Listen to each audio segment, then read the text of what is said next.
Hey everybody, Jacob Letman here. Before we get started with today's video, I want to tell you guys about a great app that I've been using. It's going to help you make more money and save more money. It's completely free. It's called Gridwise. You can use it for Uber, Lyft, DoorDash, Postmates, Uber Eats, Amazon Flex, and many more. You are able to track your miles with all of those apps that you have. You're also able to see any events that are going on in your area, as well as hot spots to drive. You can see the airport schedule, what time flights are coming in, all that great stuff. It'll help you make a lot more money. I use it personally. Anyway, if you're interested, go to the video description below, click on the link. It'll take you 60 seconds to download, and it's completely free. Let's get going with the video. Hey everybody, welcome back to the Rideshare Hub. I'm Jacob Letman. Another great video coming at you guys. Big shout out to our 35,000 subscribers here on the Rideshare Hub channel. You guys are awesome. If you haven't subscribed to our channel yet, take this opportunity to do so right now. You'll get updates that come straight to your smartphone, let you know anytime we come out with new, exciting, and relevant video topics that have to do with everything rideshare. And right now, that has to do with everything that is getting people financial assistance, our rideshare drivers that need financial assistance due to everything that's going on with this crazy sickness that has swept across the nation and a lot of parts of the world as well. So, doing some question and answer videos, answering your guys' questions in regards to getting that financial help and kind of everything that's going on right now. So this is part 2 of question and answer series, and the question I want to address today that keeps coming up, and it's an excellent question, and I'll tell you how it's relevant. And the question is, what are all of the ways in which rideshare drivers can get financial assistance through the government or other means? And it's a great question, and the reason is because we talk a lot about unemployment insurance benefits, right? And we've talked a lot about the stimulus checks, and those are important. And we know that a lot of people are going to be able to get those, and so that's why we talk about those a lot. And hopefully you have got your stimulus check yet. If not, we have videos talking about when you might be able to expect it, and videos that give links on where to go to the IRS website in order to update your information if you have not. And you can also track your stimulus check refund through that website. So all things stimulus checks related, we have videos on that. All things unemployment insurance benefits related, we have videos on those as well. And so those are two main ways in which rideshare drivers can get financial assistance, but there's also a few others. So let's get into that checklist.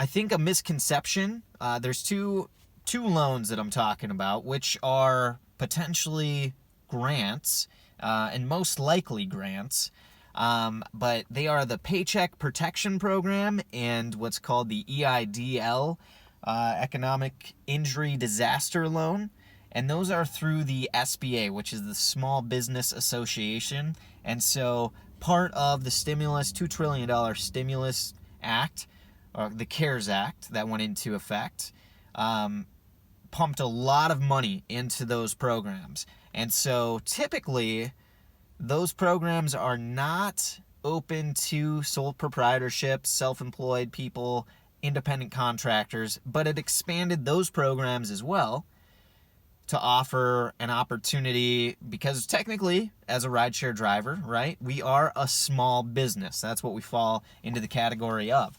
And so I think the misconception is that those were for bigger businesses, right? More established businesses, or for businesses that had more employees than just you, right? Just one person.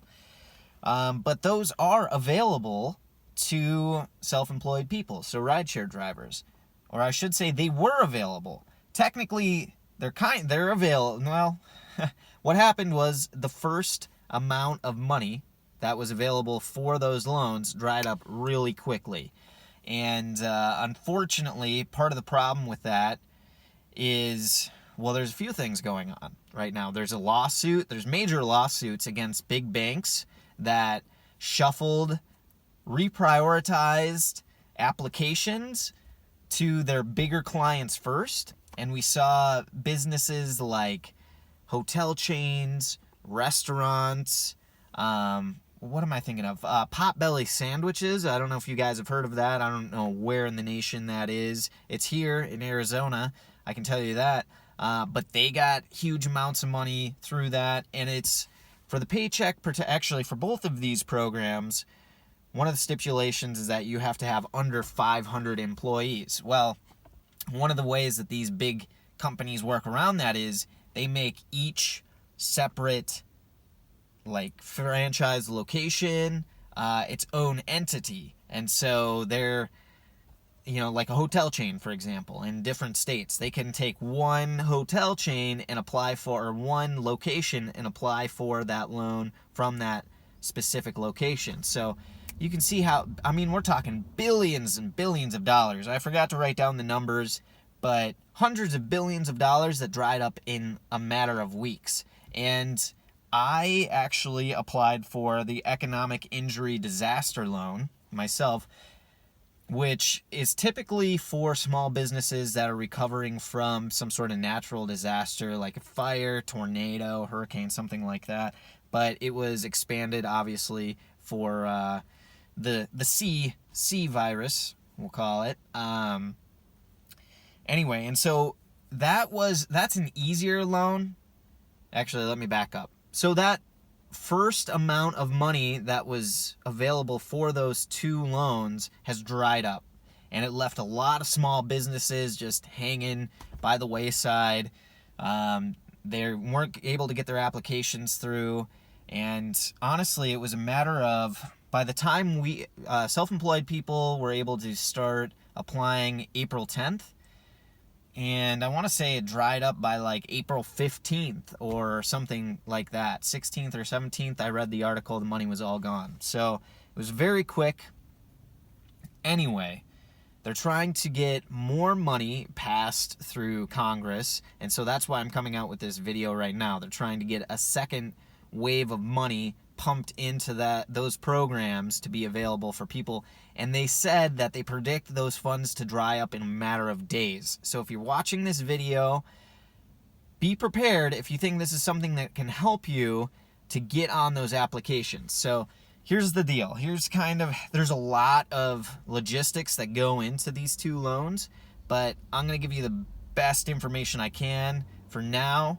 And if you guys are interested in hearing more information about these, let me know. I'll make a video with more details speaking into them. But, for example, the EIDL loan, the Economic Injury Disaster Loan that I applied for, here was my reasoning for applying for it.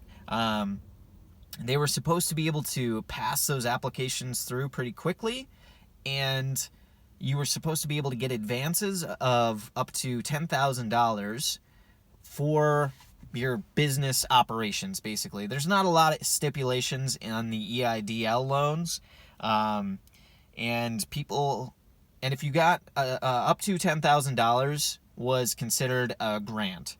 They weren't looking for small businesses to repay those. Now, if we would have been on it and done this at the beginning, we could have gotten that money just like that. But unfortunately, most of us probably didn't. And I didn't even know we were able to qualify for these loans, honestly. The loan for the application for the EIDL loan is very simple, very straightforward. You just need like your business name, information, social security number, and they need to know your gross profits. And I think at some point for the year of 2019, basically, they need to know your gross profits. And that's kind of it. It was a pretty simple application. Again, there were just so many people. So anyway, with the EIDL loan, they changed it.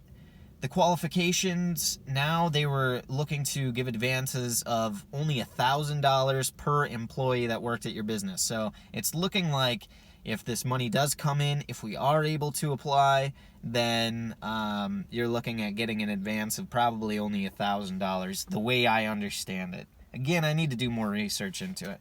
Now, the PPP loan, the Paycheck Protection Program, also available to self-employed people. More stipulations on this one, however. You're supposed to, so basically it's for small businesses that wanted to keep people on payroll. I would give a loan out so that you could pay for your payroll to keep paying people's salaries, and it was for up to 2 months, and it could be used for a few other things like utilities, rent, health insurance premiums, but it also applied to self-employed people, so we were able to get it. And it's, I forget, again, it's pretty easy to get those forgiven, so it would technically become a grant and not a loan.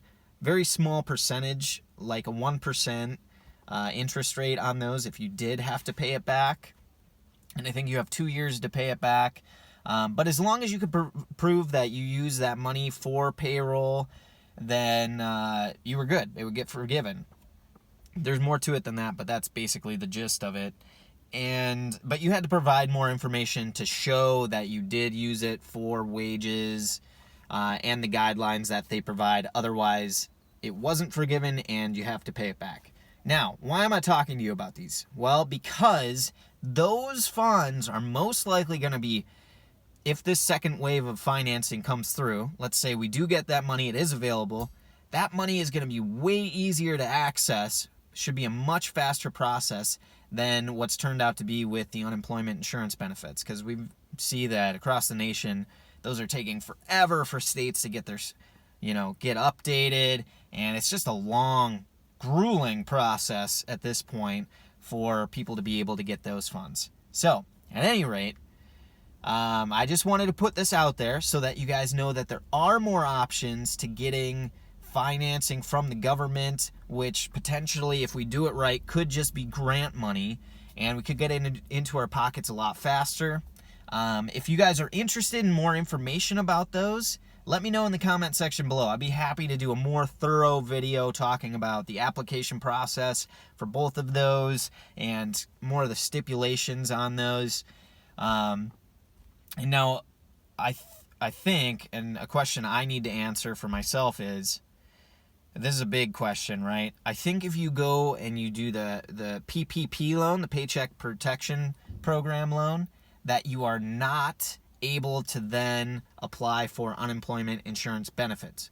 Not certain on that, but pretty certain, because once again, that loan is supposed to pay your wages until for 2 months, right? So let's say you get up to $10,000, that's supposed to take care of your expenses, your wages for 2 months.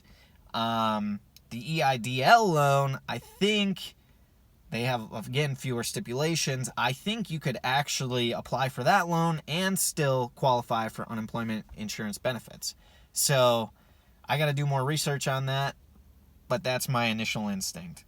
Anyway, first we have to make sure Congress passes this law and gets additional funds into those programs, or this is a moot point. But it's looking like that's going to happen and could be sooner rather than later. So today's April 21st. It's not passed yet. But yeah, let's hope that they get more funds for that. So that is an option. Again, you guys, let me know if this is something that you're interested in hearing more about, or if you have any other questions in regards to everything that's going on and getting funding. Be happy to answer those questions. All right, I'm Jacob Letman. This is the Rideshare Hub. Thanks for being here. Till the next time, you guys, stay safe out there.